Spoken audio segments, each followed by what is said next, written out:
Bismillahirrahmanirrahim. Sekarang kita masuk ke register Profesor Nah, jadi register itu merupakan suatu elemen pada sistem digital yang biasanya banyak kita temui pada microcontroller, microcontroller, ya, atau mikroprosesor, mikrocontroller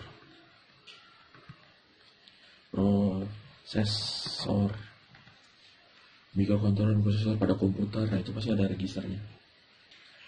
Jadi register ini penting sekali ya. Registernya seperti ini. Kapan aja mikroprosesor misalkan ingin mengolah data, ya, atau mikrocontroller ini mengolah data melalui CPU-nya itu, ya, control processor unit, center processor unit, itu pasti melibatkan register. Misalnya ingin menjumlah data, itu pasti melibatkan register. Kemudian ingin menampilkan data ke port input output misalkan, itu pasti melibatkan register. Ya, ingin mengambil data, mengeluarkan data, mengolah data, kemudian ya apa lagi ya?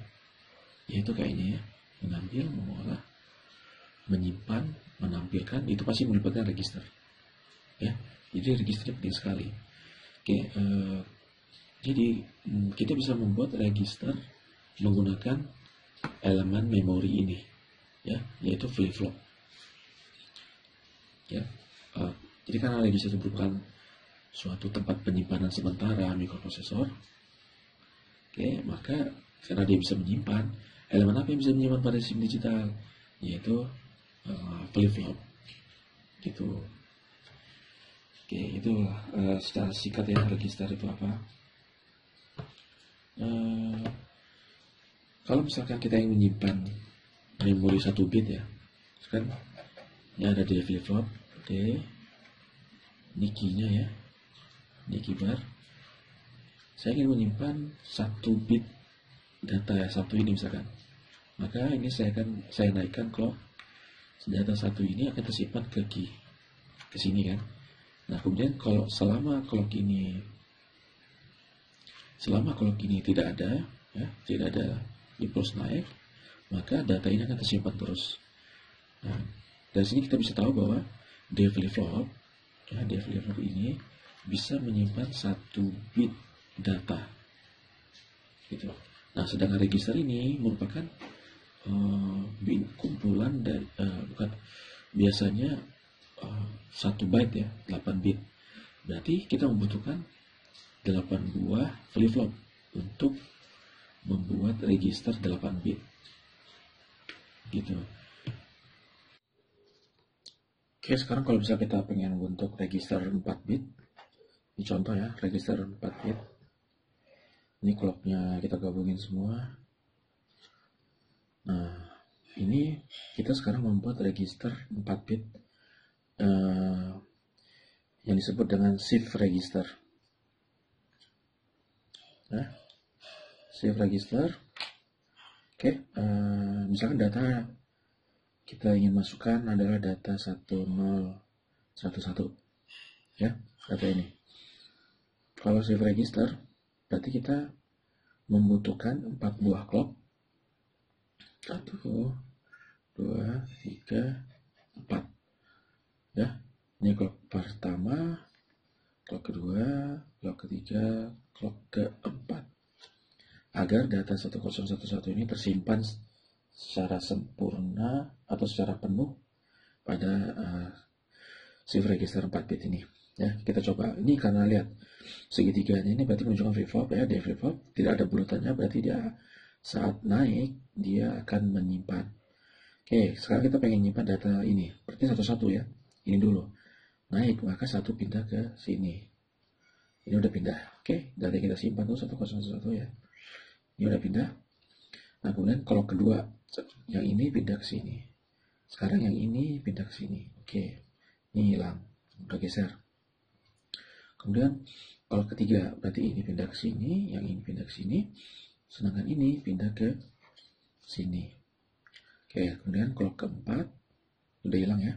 Kalau keempat, ini pindah ke sini, yang ini pindah ke sini, yang ini pindah ke sini, kemudian 1 ini geser ke sini. Nah, maka data 1011 tadi udah tersimpan secara penuh pada register shift register 4 bit. Kenapa disebut shift? Karena dia cara menyimpannya dengan cara digeser-geser. Gitu ya, geser, geser, geser, geser, geser. Shift register. Nah, metode kalau misalkan kita mau akses data yang udah tersimpan nih melalui flip-flop yang di ujung ya, ini dia flip-flop semua ya. Lupa lagi mestinya ya. Melalui data yang di ujung. Oke, misalnya mau kita ambil sini. Kita ambil 1, kemudian ini geser lagi 1, 0. Geser lagi terus, maka itu disebut dengan metode SISO. Serial in, serial out. Serial in, serial out. Ya, karena kan masuknya secara seri, terus outputnya juga ngambil secara seri. Oke, kira-kira butuh berapa data nih untuk ngambil? Butuh 3 clock ya. 1 ini misalnya untuk muncul di sini berarti 1, 2, 3 butuh 3 buah clock untuk mengambilnya. Kalau misalkan kita ngambilnya langsung seperti ini misalkan ya. Ini Q0, Q1, Q2, Q3 ya. Nah, kita pengen ngambil data langsung seperti ini. Ini berarti metode yang kita lakukan itu disebut dengan SIPO. Serial in, parallel out. Ya kan parallel kan ini. Langsung ambil secara bersamaan, bareng.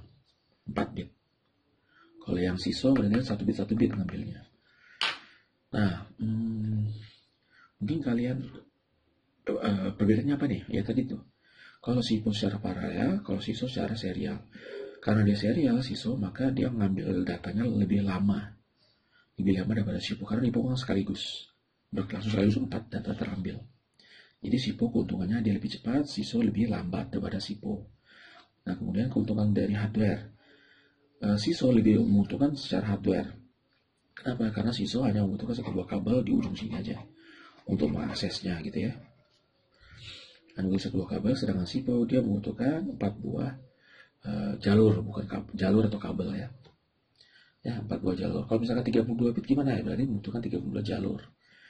32 bit jalur data gitu ya. Nah, otomatis kalau serial in serial out itu biayanya 1/4 kali daripada yang SIPO. Yang tadi cuma 1 kali. Satu ini aja, 1 jalur. Oke, ini serial, kalau lewat sini serial ya. Kalau lewat sini tadi saya sudah bilang paralel. Oke, bisa nggak kita buat PISO misalkan? PISO. Parallel in, parallel out. Bisa ya. Tinggal kita modifikasi, kita bisa menghasilkan PISO. Atau PIPO. PIPO, parallel in, parallel out. Kayaknya PIPO dulu ya. Kalau PIPO kan seperti ini ya. PIPO, ini clocknya anggap sudah sinkron, sudah sama semua clocknya. Ini D-nya, D, ini Q ya. Nah, keluarnya seperti ini. Kemudian inputannya langsung kayak gini misalkan. Ini misalkan D3, D2, D1, D0. Sedangkan ini Q0, Q1, Q2, Q3. Nah, kalau misalkan ada data 1011, kita berikan secara paralel. Kemudian ada clock naik gitu ya, maka data ini akan tersimpan dan sudah bisa diambil secara serial. Secara paralel juga. Ya. Otomatis ini jauh lebih cepat daripada shift register ya. Ini jadi lebih cepat ya. PIPO ini jauh lebih cepat karena langsung sekaligus. Simpan sekaligus, ambil juga sekaligus. Oke, kalau misalkan mau kita buat PISO, kita gini aja.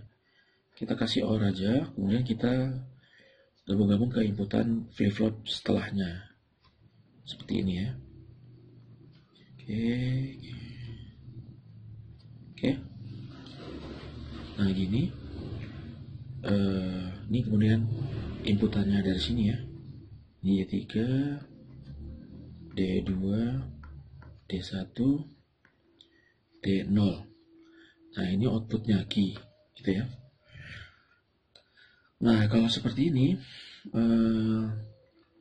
kita bisa langsung aja melakukan inputan secara secara paralel, misalkan 1011 gitu ya. Udah tiba di sini, oke, 11. Kemudian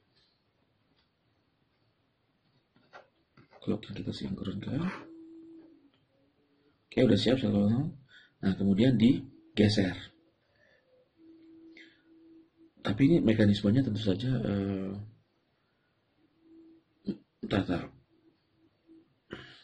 mekanisme. Oh ya, tentunya mekanismenya saat memberikan data ya, kemudian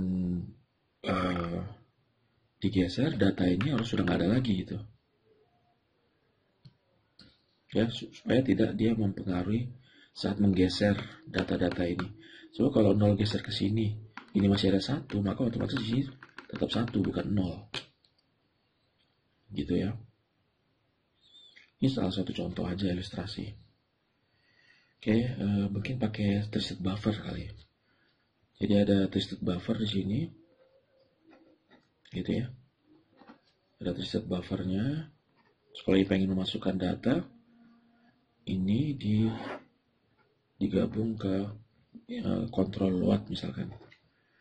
Load, geser dia, kemudian loadnya dinolkan. Kalau loadnya dinolkan, maka dari inputan ini terputus ke OR ini.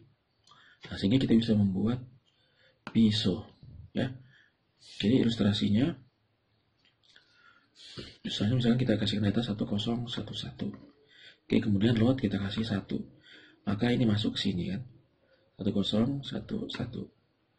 Nah, setelah gitu kemudian kita geser clock. Bukan kita geser, kita naikkan clock. Geser dia. Nah, kemudian ini loadnya kita nolkan. Maka udah tersimpan dia. Sudah tersimpan sekaligus ke register ini. Nah, kemudian kalau ngambilnya dari sini, berarti clocknya harus digeser terus sebanyak 3 kali. Gitu ya, itu berarti kita menggunakan metode PISO, parallel in, parallel out. Nah, kira-kira bisa nggak kita gabungin atau kita membuat suatu shift register yang suatu bus register yang bisa PISO, bisa SIPO dan seterusnya, bisa 4 ini. Bisa ya, kita gunakan multiplexer.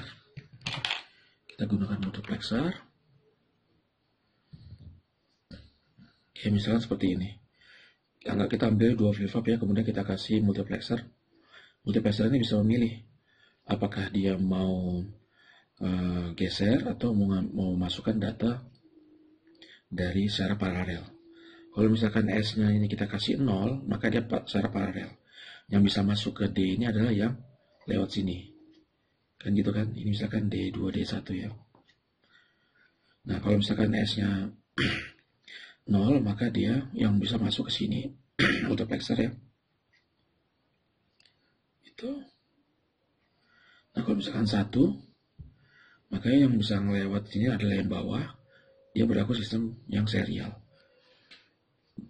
Ini bisa kita lihat ya pada gambar 719 ya. Ini merupakan multiplexer. Sedangkan yang ini adalah selektornya ya. Nih. Kalau misalkan kalau misalkan serial shift load-nya ini kita jadikan 1, kalau 1 ya, maka ini akan mati, istilahnya mati ya, karena 0 terus. Ini mati. Yang aktif adalah yang ini. Oke, yang ini terhubung kemana? Untuk parallel input. Nah, ini. Jadi kalau ini 1, ya, maka dia paralelnya input. Inputnya secara paralel ya, masuk ke sini. Gitu ya. Kemudian clock-nya, dan adanya clock, maka dia akan masuk ke register 4 bit ini. Nah, kemudian kalau misalkan dia mau secara seri, berarti ini kasih 0, maka ini aktif, ini mati. Ya, sehingga jalurnya ke sini ya. Ini terhubung ke sini. ini terhubung ke sini, gitu ya. Ini ingat mati, yang inputan paralelnya mati, sehingga dia sekarang terhubung secara serial. Inputannya melalui sini. Nah, dengan adanya clock, maka dia akan menggeser seperti yang sebelumnya, jadi shift register. Gitu. Ini sebenarnya adalah multiplexer ya. Ini multiplexer. Kalau 0, maka ini yang bisa lewat. Kalau 1, ini yang bisa lewat. Ini tidak bisa lewat. Gitu. Oke, jadi saya harap kalian udah bisa ya menjelaskan tentang register atau apa, kemudian bagaimana cara membuat register 4 bit, cara akses SIPO, SISO, PISO, dan seterusnya. Ya, ini adalah tadi multiplexer, gambarnya kurang bagus ya. Harap maklum. Kalau nggak maklum ya terserah aja.